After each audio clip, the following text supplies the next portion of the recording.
This is chapter 8. It's called Miss Lonely Hearts in the Dismal Swamp.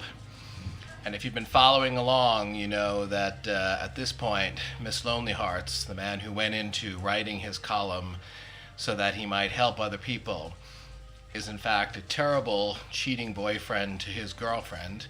He has attacked his boss's wife, and recently he began a sexual relationship with one of the people who was writing in seeking his help. It seems to me that the author, Nathaniel West, seems to be suggesting that if you were to give yourself to other people, you might very well lose yourself, which of course is the opposite message to the one that Samuel Beckett is trying to impart in his play, Waiting for Godot. So you have two differing points of view on the issue of how one sort of abides sharing the earth with all the other people on it. Here is Miss Lonely Hearts in the Dismal Swamp, chapter 8. And those are my ferrets getting their exercise in the background. Soon after Mrs. Doyle left, Miss Lonely Hearts became physically sick and was unable to leave his room. The first 2 days of his illness were blotted out by sleep, but on the third day his imagination began again to work. He found himself in the window of a pawn shop full of fur coats, diamond rings, watches, shotguns, fishing tackle. Hey, Booby. Sorry.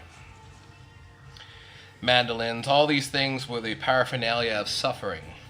A tortured highlight twisted on the blade of a gilt knife, a battered horn grunted with pain. He sat in the window thinking, man has a tropism for order. Keys in one pocket, change in another. Mandolins are tuned G, D, A, E. The physical world has a tropism for disorder, entropy. Man against nature, the battle of the centuries. Keys yearn to mix with change. Mandolins strive to get out of tune. Every order has within it the germ of destruction. All order is doomed, yet the battle is worthwhile. A trumpet marked herself for 2:49 gave the call to battle, and Miss Lonely Hearts plunged into the fray. First he formed a phallus of old watches and rubber boots, then a heart of umbrellas and trout flies, then a diamond of musical instruments and derby hats, after these a circle, triangle, square, swastika. But nothing proved definitive, and he began to make a gigantic cross. When the cross became too large for the pawn shop, he moved it to the shore of the ocean. There, every wave added to his stock faster than he could lengthen its arms. His labors were enormous. He staggered from the last wave line to his work, loaded down with marine refuse, bottles, shells, chunks of cork, fish heads, pieces of net. So this is describing the sort of phantasmagoric hallucinations that Ms. Lonely Hearts is suffering after falling ill, after sort of breaching his professional obligation to not have anything to do with his readership, and in fact of sleeping with Mrs. Doyle, she who is married to the cripple.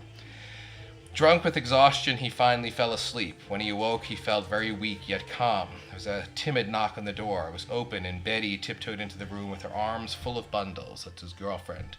He made believe that he was asleep. "Hello," he said suddenly. Startled, she turned to explain. "I heard you were sick, so I brought some hot soup and other stuff." He was too tired to be annoyed by her wide-eyed little mother act and let her feed him with a spoon. When he had finished eating, she opened the window and freshened the bed. As soon as the room was in order, she started to leave, but he called her back. "Don't go, Betty." She pulled a chair to the side of his bed and sat there without speaking. "I'm sorry about what happened the other day," he said. "I guess I was sick." She showed that she accepted his apology by helping him to excuse himself. "It's the Miss Lonely Heart's job. Why don't you give it up?" "And do what?" "Work in an advertising agency or something." "You don't understand, Betty. I can't quit. And even if I were to quit, it wouldn't make any difference. I wouldn't be able to forget the letters no matter what I did." "Maybe I don't understand," she said, "but I think you're making a fool of yourself." "Perhaps I can make you understand. Let's start from the beginning. A man is hired to give advice to the readers of a newspaper. The job is a circulation stunt, and the whole staff considers it a joke. He welcomes the job, for it might lead to a gossip column, and anyway, he's tired of being a leg man. He too considers the job a joke, but after several months at it, the joke begins to escape him. He sees that the majority of letters are profoundly humble pleas for moral and spiritual advice, that they are inarticulate expressions of genuine sufferings. He also discovers that his correspondents take him seriously. For the first time in his life, he is forced to examine the values by which he lives. This examination shows him that he is the victim of the joke and not its perpetrator. Are we doing that? Although he had spoken soberly, he saw that Betty still thought him a fool, and he closed his eyes. "You're tired," she says. "I'll go." "No, I'm not tired. I'm just tired of talking. You talk a while." She told him about her childhood on a farm and of her love for animals, about country sounds and country smells, and of how fresh and clean everything in the country is. She said that he ought to live there, and that if he did, he would find that all his troubles were city troubles. While she was talking, Shrike burst into the room. That's his editor. He was drunk and immediately set up a great shout as though he believed that Miss Lonely Hearts was too near death to hear distinctly. Betty left without saying goodbye. Shrike had evidently caught some of her farm talk, for he said, "My friend, I agree with Betty. You're an escapist, but I do not agree that the soil is the proper method for you to use." Miss Lonely Hearts turned his face to the wall and pulled up the covers, but Shrike was unescapable. He raised his voice and talked through the blankets into the back of Miss Lonely Heart's head. "Hey, guys." Sorry. "There are other methods, and for your edification I shall describe them. But first let us do the escape to the soil as recommended by Betty. You are fed up with the city and its teeming millions. The ways and means of men as getting and lending and spending, you lay waste your inner world, are too much with you. The bus takes too long while the subway is always crowded, so what do? So you buy a farm and walk behind your horses moist behind, no collar or tie, plowing your broad swift acres. As you turn up the rich black soil, the wind carries the smell of pine and dung across the fields, and the rhythm of an old work enters your soul. To this rhythm you sow and weep and chivvy your kind, not kin or kind, between the pregnant rows of corn and tatters. Your step becomes the heavy sexual step of a dance-drunk Indian, and you tread the sea down into the female earth. You plant not dragon's teeth, but beans and greens. Well, what do you say, my friend? Shall it be the soil?" Miss Lonely Hearts did not answer. He was thinking of how Shrike had accelerated his sickness by teaching him to handle his one escape, Christ, with the thick glove of words. "I take your silence to mean that you have decided against the soil. I agree with you. Such a life is too dull and laborious. Let us now consider the South Seas. You live in a thatch hut with the daughter of a king, the slim young maiden in whose eyes is an ancient wisdom. Her breasts are golden speckled pears, her belly a melon, and her odor is like nothing so much as a jungle fern. In the evening on the blue lagoon under the silvery moon, to your love you croon in the soft shibboleth and vocale of her languorous tongue or your body is golden brown like hers, and tourists have need of the indignant finger of the missionary to point you out. They envy you your breech clout and carefree laugh and little brown bride and fingers instead of forks. But you don't return their envy, and when a beautiful society girl comes to your hut in the night, seeking to learn the secret of your happiness, you send her back to her yacht that hangs on the horizon like a nervous racehorse. And so you dream away the days, fishing, hunting, dancing, swimming, kissing, and picking flowers to twine in your hair. Well, my friend, what do you think of the South Seas?" Miss Lonely Hearts tried to stop him by making believe that he was asleep, but Shrike was not fooled. "Again, silence," he said. "And again you are right. The South Seas are played out, and there's little use in imitating Gauguin. But don't be discouraged. We have only scratched the surface of our subject. Let us now examine hedonism, or take the cash and let the credit go. You dedicate your life to the pursuit of pleasure. No overindulgence, mind you, but knowing that your body is a pleasure machine, you treat it carefully in order to get the most out of it. Golf as well as booze, Philadelphia Jack O'Brien and his chest weights as well as Spanish dancers. Nor do you neglect the pleasures of the mind. You fornicate under pictures of Matisse and Picasso. You drink from Renaissance glassware, and often you spend an evening beside the fireplace with Proust and an apple. Alas, after much good fun, the day comes when you realize that soon you must die. You keep a stiff upper lip and decide to give a last party. You invite all your mistresses, trainers, artists, and boon companions. The guests are dressed in black, the waiters are coons, the table is coffin carved for you by Eric Gill. You serve caviar and blackberries and licorice candy and coffee without cream. After the dancing girls have finished, you get to your feet and call for silence in order to explain your philosophy of life. Life, you say, is a club where they won't stand for squawks, where they deal you only one hand and you must sit in.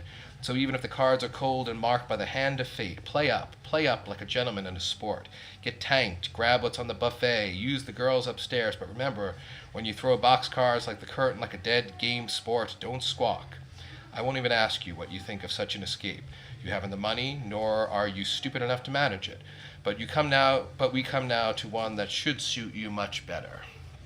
So this is his editor, Shrike, having burst in on his sickness, even as his girlfriend sort of flees, the girlfriend who came by to give him soup and to more or less spoil him, encourage him to quit this job, which seems to be eating him up inside. And his editor shows up and is proposing all these sort of ridiculous alternatives to being a writer of the Miss Lonely Hearts column. Go to a farm, be a hedonist, and live on a South Sea island. All these things that, of course, wouldn't be possible for Miss Lonely Hearts to do. And here is his last suggestion about how he might turn his life around and become happy in his chosen profession: art. Be an artist or a writer. When you are cold, warm yourself before the flaming tints of Tahitian. When you are hungry, nourish yourself with the great spiritual foods by listening to the noble periods of Bach, the harmonies of Brahms, and the thunder of Beethoven. Do you think there is anything in the fact that their names all begin with B? But don't take a chance. Smoke a 3B pipe and remember these immortal lines. When to the suddenness of the melody the echo parting falls the failing day. What a rhyme. Tell them to keep your society whores and pressed duck with oranges. For you, l'art vivant, the living art, as you call it. Tell them that you know that their shoes are broken and that there are pimples in your face, yes, and that you have buck teeth and a club foot, but that you don't care, for tomorrow they are playing Beethoven's last quartets in Carnegie Hall, and at home you have Shakespeare's plays in one volume. After art, Shrike described suicide and drugs. When he had finished with them, he came to what he said was the goal of his lecture. My friend, I know, of course. What are you guys doing? They're fighting. That's what they do. Hey, stop. Stop fighting. Come here. Hey. Sorry, I have to intervene here. You guys, get over here. Stop fighting. I see what you're doing.